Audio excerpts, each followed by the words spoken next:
à tous, infiniment heureux de vous retrouver pour partager avec vous le Chitat du jour. Aujourd'hui nous sommes le Yom Revi, le 4e jour de la semaine, et nous sommes le Yutret Tevet, le 18 du mois de Tevet de l'année Etavshin Pegimel, Shnat Hakel, l'année du rassemblement. Et nous commençons tout de suite par le Chumash. Hachem souhaite choisir un homme qui pourra faire sortir les bénis Israël d'Égypte. Il cherche cet homme-là. Et il veut savoir est-ce que Moshe est l'homme qui pourra réussir cette mission-là. La façon avec laquelle un homme se comporte avec les animaux, la façon avec laquelle il se soucie d'eux, nous montre bien est-ce qu'il est capable aussi de se soucier des hommes. La façon avec laquelle Moshe va faire attention à chaque petit animal qui fait partie de son troupeau montre à Hachem que c'est un homme qui pourra aussi s'occuper de chacun et chacune du peuple juif.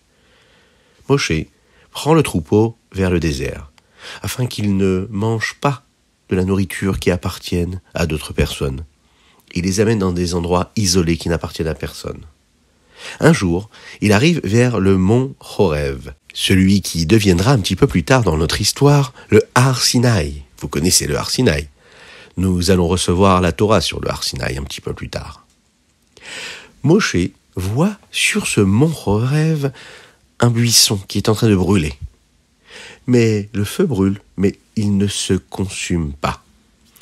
Akadosh Baruch Hu a choisi justement un buisson afin de montrer à Moshe que Dieu ressent la douleur du peuple juif dans la galoute, dans l'exil. Moshe se rapproche afin de voir ce qui se passe de plus proche. Et là, Akadosh Baruch Hu l'appelle. Il dit à Moshe, retire tes chaussures. L'endroit sur lequel tu te tiens, c'est un endroit qui est saint.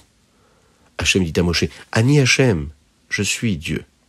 Moshe va cacher sa face, il a peur de regarder Dieu.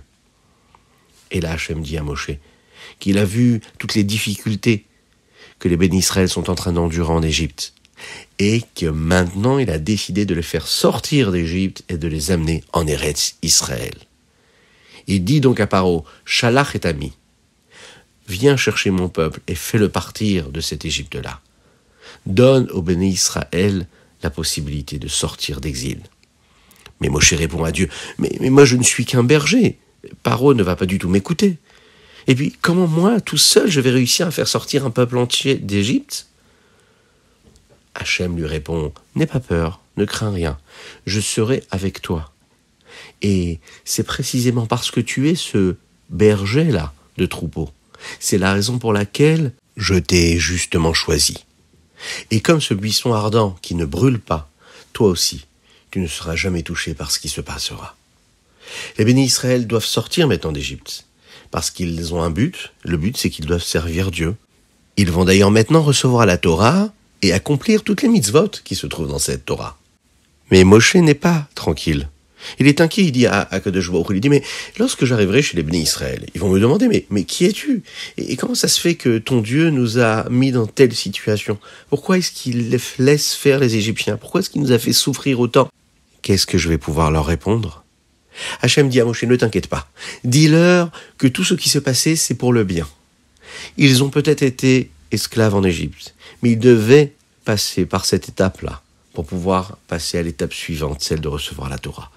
Et tout ce qu'ils ont vécu, c'est pour le bien. Ils ne doivent jamais s'inquiéter et que maintenant, à partir de maintenant, ce qu'ils vont vivre, c'est une délivrance véritable. Et cette délivrance-là, ils vont la vivre comme il faut. C'est celle qui va les amener vers la terre d'Israël, la promesse que j'ai faite à Abraham, à Yitzhak et à Yaakov.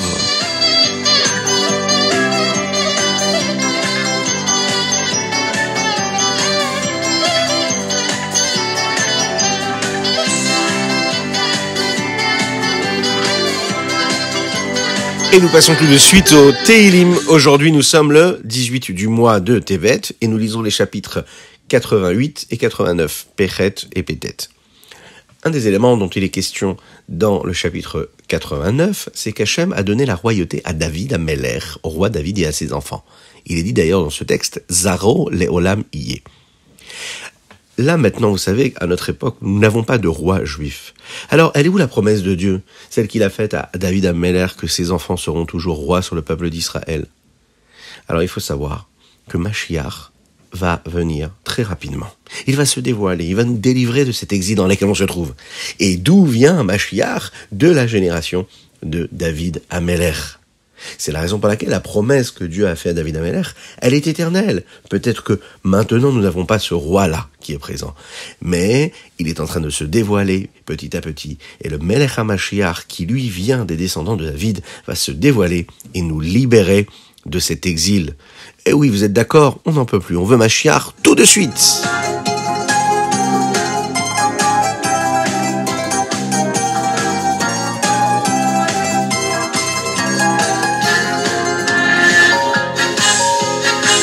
Et nous passons tout de suite au Tanya du jour. Aujourd'hui, l'écoutez à Marim, nous abordons le 13e chapitre, puisque nous sommes le 18 Evet Shnat Pshuta. Vous vous souvenez, dans le premier chapitre du Tanya, on nous a parlé du Benoni. Et on nous a dit à son sujet que le Benoni, Zé Vézé Shoftan. Oui, je sais qu'il y en a beaucoup d'entre vous qui connaissent déjà par cœur ce chapitre-là du Tanya. Mais qu'est-ce que ça veut dire Zé Vézé Shoftan? Alors, le Rabbi Shlomo Zalman nous explique que en chacun et chacune d'entre nous, il y a un peu comme un tribunal. Et dans ce tribunal-là, il y a deux juges. Leur but, à eux, c'est de décider comment est-ce que tout doit se passer. Chaque juge a droit de penser ce qu'il veut, a droit d'avoir son avis. Mais à la fin, il faut qu'on arrive à une conclusion qui soit commune, qu'il soit respecté par les deux. Maintenant, imaginez, si les deux juges ne sont pas d'accord l'un avec l'autre, alors on est obligé d'appeler un autre juge qui, lui, va trouver une solution et mettre d'accord les deux juges. Eh bien, c'est ce qui se passe à l'intérieur de chacune et chacun d'entre nous. Le Yetzer Hara, lui, pense, il dit, moi, il faut que je fasse telle et telle avéra, Chas v'Shalom. Le Yetzer Tov, il dit, non, je ne suis pas d'accord. Alors, qui est-ce qui va décider? Le Rabbi Shlomo Zalman nous rapporte un verset qui dit comme ça, c'est dans les Teilim, Ki ya'amod limin evion lehoshia mishofte nafsho. Hachem se tient du côté droit de l'homme, à savoir la Nefesh Haelokit, l'âme divine. Cet homme-là qui est considéré comme un pauvre, pourquoi? Parce qu'il est perdu, il ne sait pas comment accomplir son existence, sa vie. Et ce troisième juge quelque part, qui est Dieu, va aider l'homme qui est en détresse afin de le sauver de ces juges-là, ces mauvais juges qui veulent juger son âme du mauvais côté. Donc qui est-ce qui décide entre le Yetzer Tov et le Yetzer Hara? C'est Hachem, puisque c'est Dieu qui décide qui a raison. Maintenant, vous l'imaginez bien, Dieu il choisit quoi? Il choisit le Yetzer Tov, il choisit le bon penchant. Mais ce qu'il faut bien savoir ici, c'est qu'on a besoin de l'aide d'Hachem.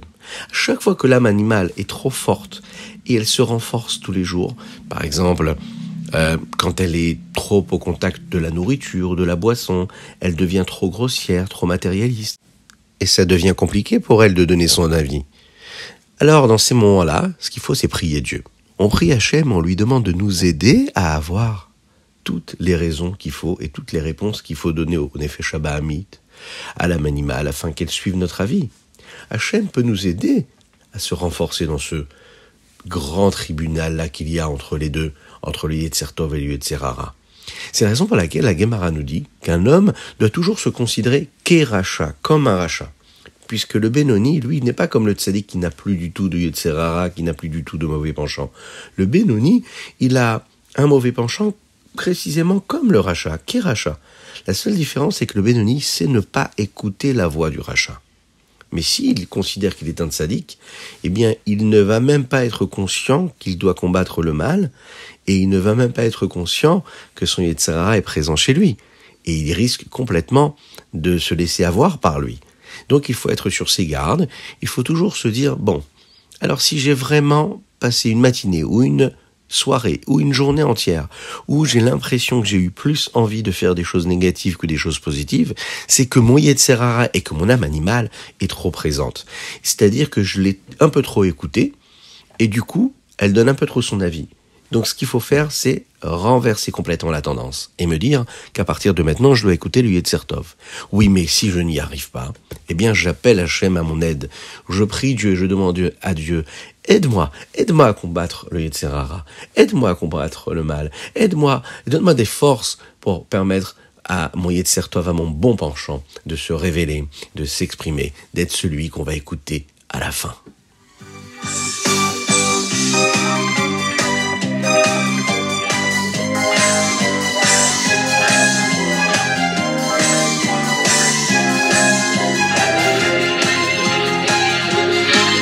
nous arrivons au Hayom Yom. Aujourd'hui, nous sommes le Yutret Tevet.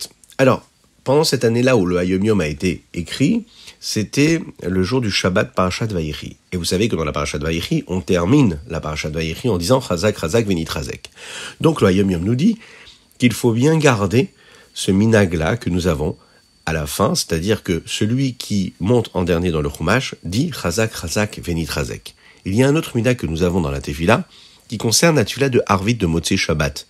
Le verset, vous savez, juste après la Hamida, qui dit « Orech yamim azbiyehu ve'areu beshuati », il faut le dire 2 fois. 2 fois. Mais pas le matin, seulement le soir dans Motzei Shabbat, dans la Arvit de Motzei Shabbat. Le Hayom Yom nous parle aussi du Tzemar Tzedek aujourd'hui. Et il nous dit que quand il était petit, il a étudié la Parashat Vayechi. Et dans cette parasha-là, on dit écrit que Yaakov Avinu a vécu les meilleures années de sa vie quand il était en Égypte. Alors il n'a pas compris. Comment est-ce que Yaakov a pu vivre les meilleures années de sa vie dans un endroit qui était aussi impur que l'Égypte? On aurait pu croire que les plus belles années, c'est celles qu'il a vécues en Canaan. Et il a posé cette question-là à son grand-père, qui n'est autre que le Admour Azaken, le Rabbi Shneur Zalman. Et il lui a répondu que Yaakov a d'abord envoyé Yehuda afin de préparer en Égypte un endroit où il pourrait s'installer. Qu'est-ce qu'il lui a demandé de préparer? Il lui a demandé d'installer une yeshiva en Égypte. Les horot, les fanav goshna. On peut l'expliquer de différentes façons. On peut aussi dire que quand on étudie la Torah, c'est-à-dire pour se rapprocher d'Akadosh Baruch Hu, alors là, on peut vraiment dire qu'on est en train de vivre. Même si on est en Égypte, on est en exil, si on étudie la Torah, on peut vivre de la meilleure des manières parce qu'on est proche d'Hachem à travers cette étude de la Torah.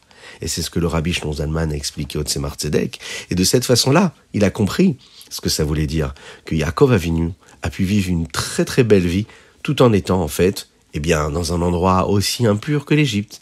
Tout est possible. Ce qu'il faut bien savoir, c'est que l'exil, c'est celle qu'on décide. C'est-à-dire qu'un homme, il peut décider qu'en exil, il trouve la Géoula, il trouve la délivrance. Partout où on est, on a possibilité de le vivre de cette façon-là. C'est possible, chacune et chacun d'entre nous.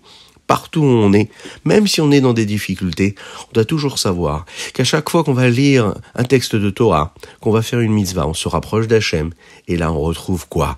On retrouve la liberté, la délivrance, on trouve la véritable joie. Celle qui va nous amener la venue de Mashiach. Maintenant, tout de suite, prochainement.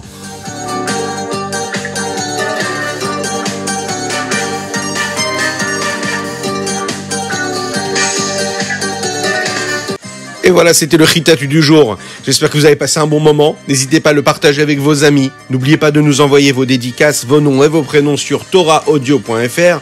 Que Dieu vous bénisse et qu'il vous protège. Passez une excellente journée.